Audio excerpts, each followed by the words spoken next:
Okay. Hi, this is Catherine Schneider from the Fitchburg Historical Society. And this afternoon, we have our two guests today are from the Fitchburg Historical Society Board, and they are Carole Kinney and Ann White. So we're so happy to have you both with us this afternoon on the same computer. So it's easy to interview you both. And our topic today, because it's summertime, it seemed like a good time to talk about 4-H. And because both of you have been 4-H leaders, you know a lot about 4-H and particularly in Fitchburg. So I thought the first question to ask you would be about, the big picture of 4-H, what 4-H is, who it's for, how long it's been in existence, how it's structured. Can you tell us just kind of about 4-H in general? Well, I can start out. It was founded in Clark County, Ohio, by a man by the name of A.B. Graham. And he started a youth program back then, and it's actually considered the birth of 4-H in the U.S., which was something I didn't know until I started reading up on this. He wanted youth to engage in activities that would promote leadership, communication, critical thinking skills. And I think we could say that those things are, are needed for a solid foundation in everything we do. We need to have a leadership. We need to be able to communicate and to think. For example, taking a 4-H'er, he gets up before the group and talks about what project that he has made or set up to be put in the fair. And, that gives him a chance to use things like good communication, thinking of how he's going to explain, he or she, all the way through, is going to explain, how they did this project. It's an after-school group. We used to meet on Mondays, right? Monday evenings, once a month. And it's really sponsored by Dane County UW Extension. And usually, like I say, they meet once a month. And there are currently 44 clubs in Dane County. I actually had to call the place to find out for sure if there were still 44. And she said, absolutely, there are 44 clubs. That's a lot of clubs.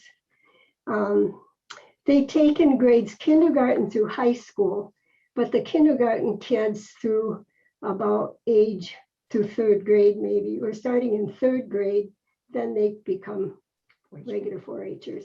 And the kindergarten through that age, which is probably like 7 years old or so. Yeah, 7 or 8 years old. They will have projects too, but they're called clover buds. And what they all get are the same type of ribbon, and that makes them excited. And they do some beautiful things. When you go to the fair, be sure you look at, what those little clover buds do. And they're excited about it, and it gets them started in the regular 4-H.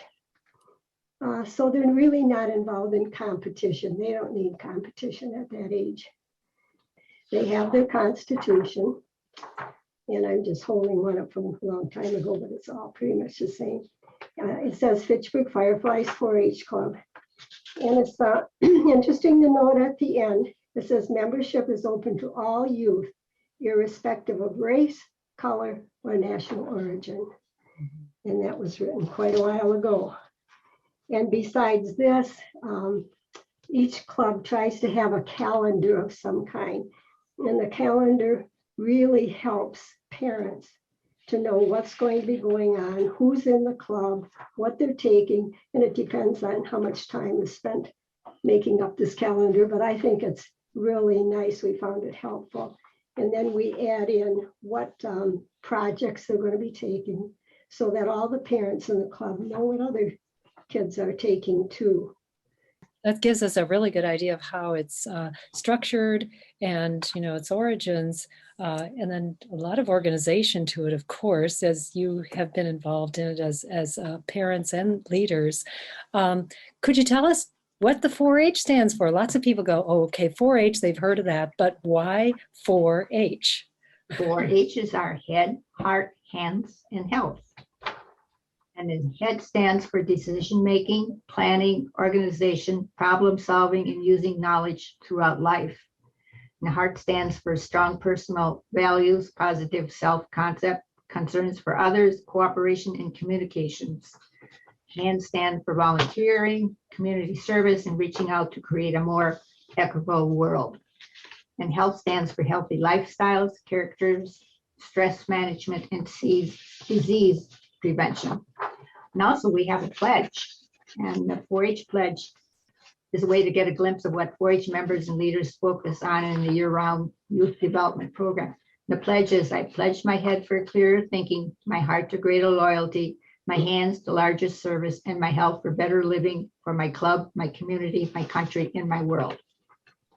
That's beautiful, beautiful. And that Isn't it? expresses so much of what 4-H is about. Yeah.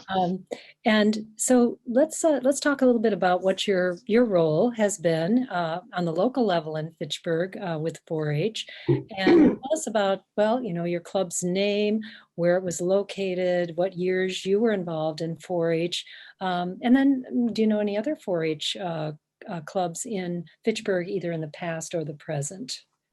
Okay, well, I kind of did a little research too to make sure I knew exactly.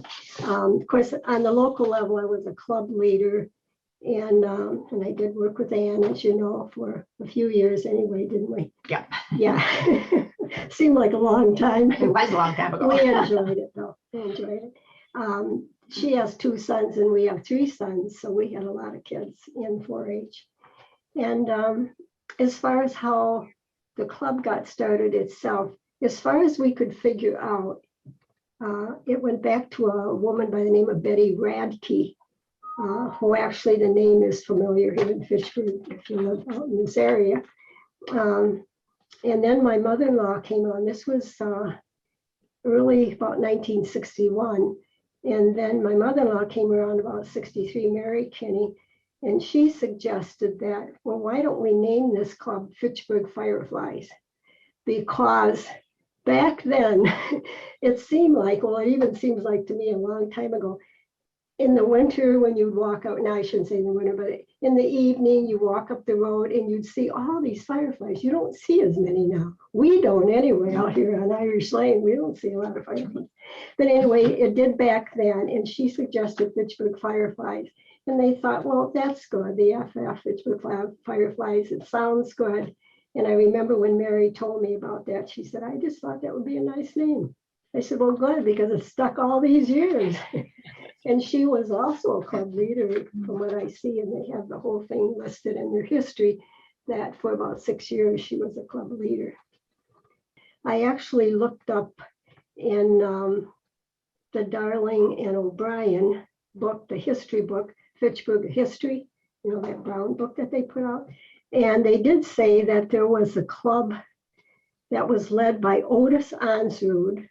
And I have heard of his name. I think there's a Stoneman connection there. But anyway, Otis Onsrud. And that they called his club. And then there was another club. I don't think I found any name for that club. But anyway, he had a club. And then another club was the 9 Springs Offsprings. And I do remember them. They eventually merged with the Fitchburg Fireflies. I know that because they were so small. And so I was the leader maybe for, I don't know, stop laughing, for a long time here in Fitchburg. And then when our last son was a senior in high school, and he was going to be out of 4-H, genealogy became really popular, and everybody was looking into, you know, their family history and all that. And Harry Papke was the Dane County agent at the time. And he knew we were very interested in it, especially our son, Tom.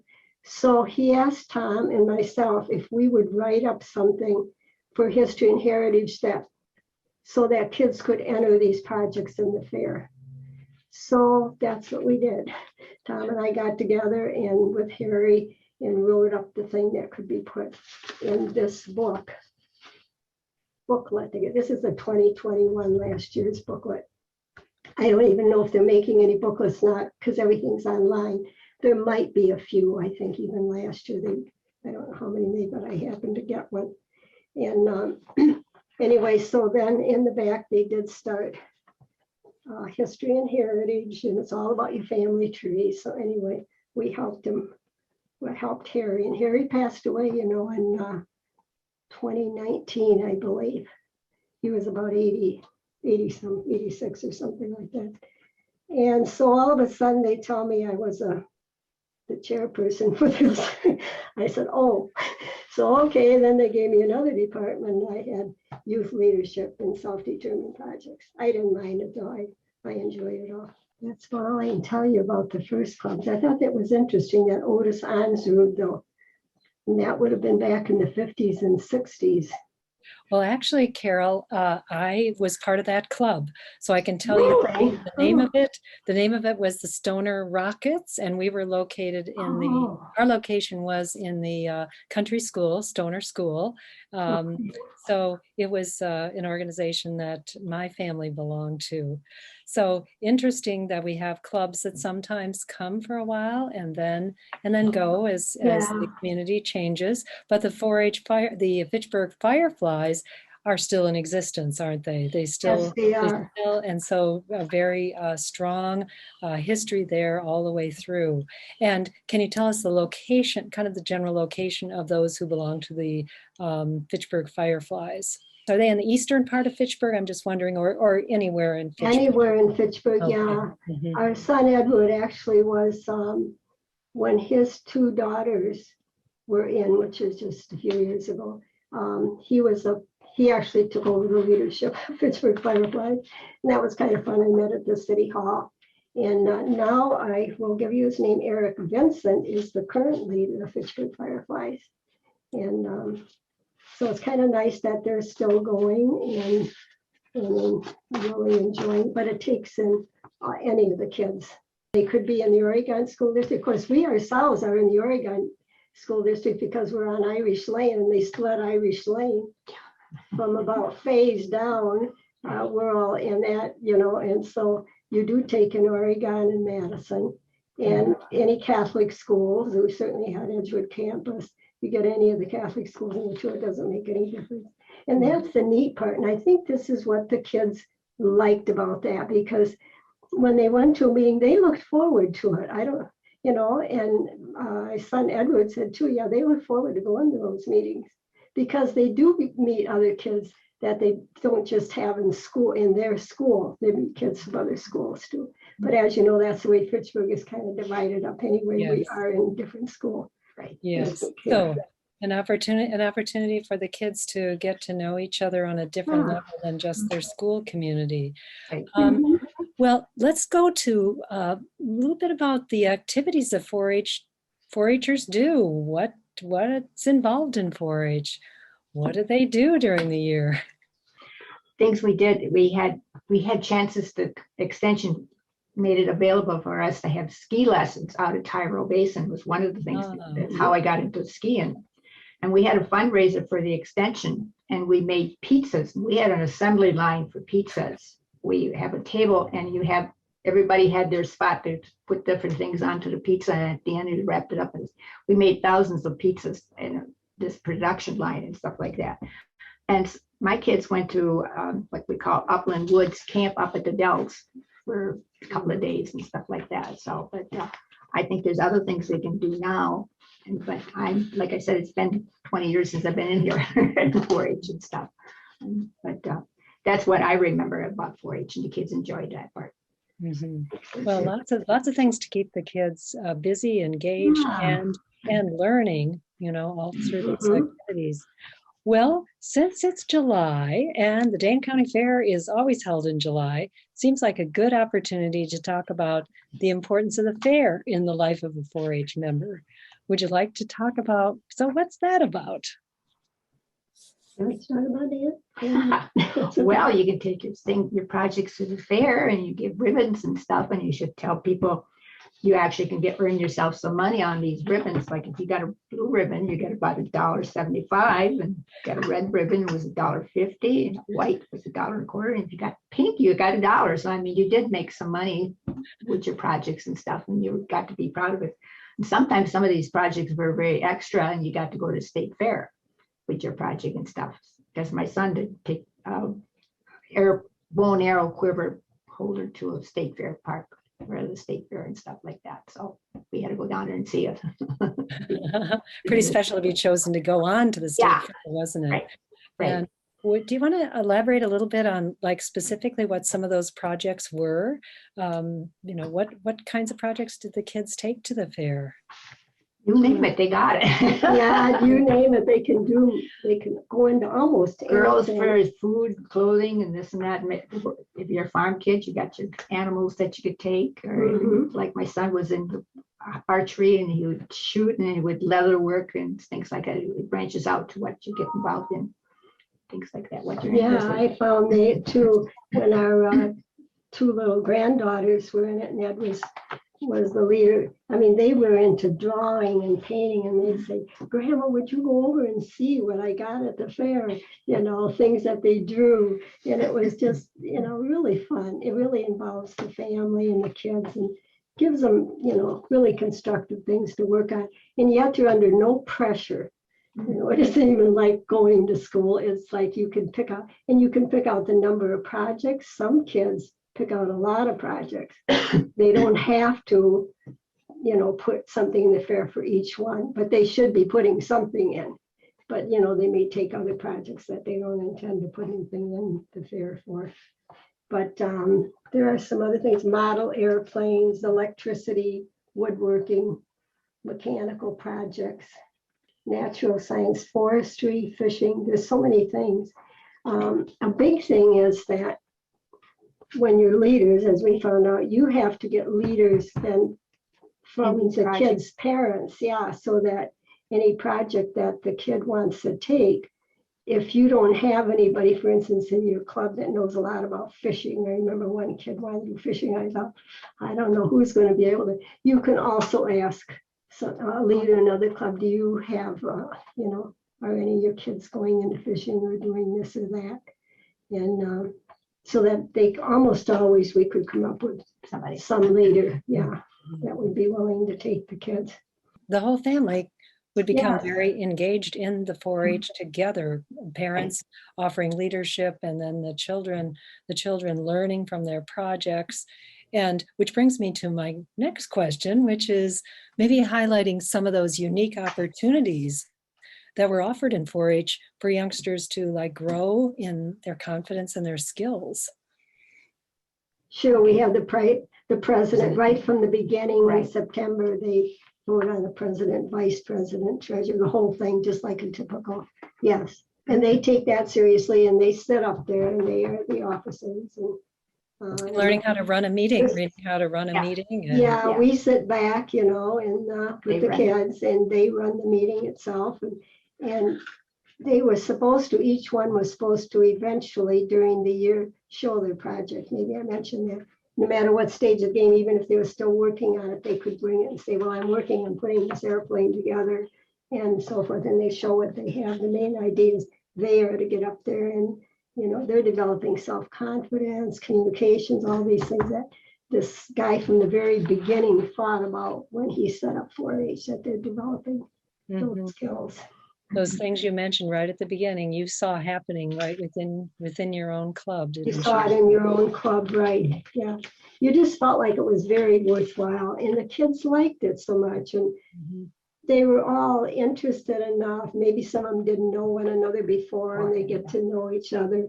And you didn't have a lot of rivalry or anything. I don't think so. We were very fortunate that the kids, maybe just having a mixture of kids like that, a lot of them who didn't go to school with one another, it had actually helped. Well, do you have any favorite memories to share about your time in 4-H? A lot of them. Favorite? No, seriously, and kids are just interesting to deal with in general. Sometimes you get the littler kid that gets up to 9, 10 years old. You never know what they're going to say. But, and you kind of help them along a little bit. And that's part of it, so that they can tell what they have and what they're working on. So how do you think 4-H influenced the families involved and then the community? Well, Ann and I kind of talked about that at one point. I think it had a big influence because you got to know your neighbors better.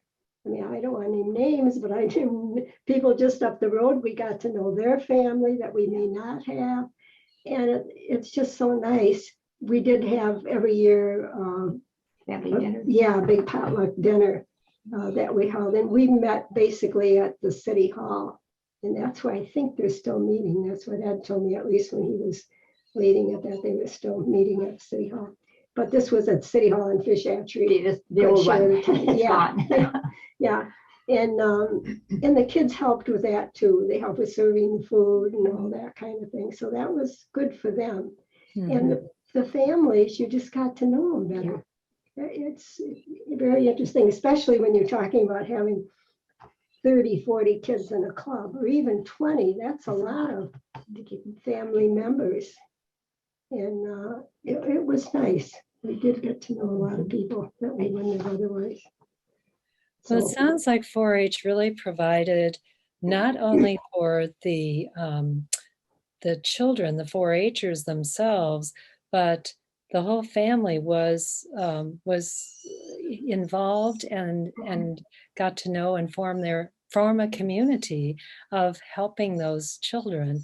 And almost like it takes a whole village to raise a child. Yeah. And so 4-H, Exactly. like a village to help raise these children and give them skills, confidence, and appreciation for one another in being able to show their projects, not only in their own club, but how they were doing and progressing with the projects, how to show them at the fair, being able to appreciate the work and labor that goes into producing those projects, and then having the feedback from their own club and at the fair, and then the fun things that were done. Sounds like a lot of just appreciation on both your parts for having been a part of 4-H, and then with your leadership in being able to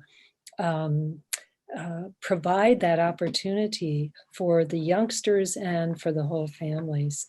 So wonderful experience, and thank you for sharing that with us today, what that's like and continues to be, and to know that that's available yet to youngsters in the community if they would like to join 4-H and take part in some of these wonderful activities and opportunities. So thank you both, Carole Kinney and Ann White. And I'll just remind people that our interview will be posted not only on Talking Fitchburg, but also on the Fitchburg Historical Society website, which is fitchburghistory.org. So be sure to check that out for the interview, but also for lots of other information available about the history of Fitchburg.